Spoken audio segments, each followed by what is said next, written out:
Masih ingatkah lagi episod-episod BU yang lepas? Jom kita throwback graf kenaikan Islam, apa yang berlaku dan apa yang perlu kita tahu.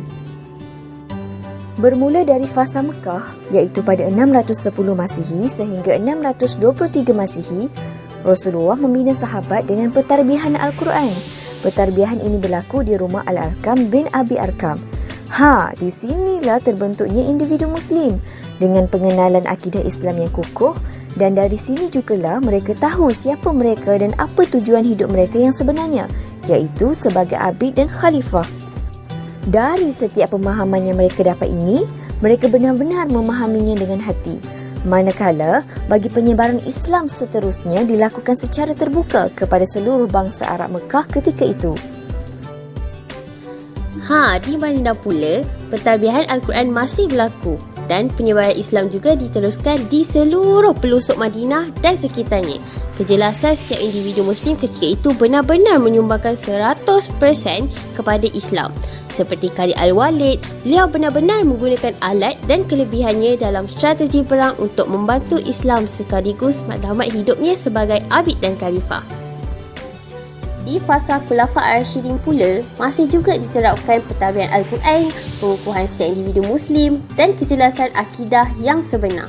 Di fasa ini juga, penyebaran Islam makin giat dilakukan di luar tanah Madinah yang terdekat seperti di Rom dan Parsi. Penyebaran Islam ni bukan disebabkan mahukan tanah ataupun harta, tapi kerana mahu lebih ramai orang peluk Islam. Pada fasa Umayyah pula, pentadbiran Al-Quran turut ditekankan secara berterusan. Dalam fasa ini juga berlaku perluasan Islam dengan pembukaan wilayah seperti wilayah Afrika Utara, Andalus sehingga ke sempadan India. Hebat kan?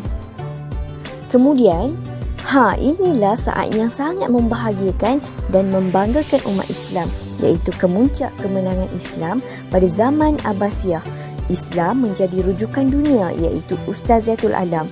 Zaman ini, mereka melalui pentadbiran Al-Quran yang berterusan bagi melaksanakan tujuan hidup dengan baik. Hasil dari pentadbiran Al-Quran ini, maka lahirlah individu yang menyumbang kepada perkembangan Islam yang lebih pesat.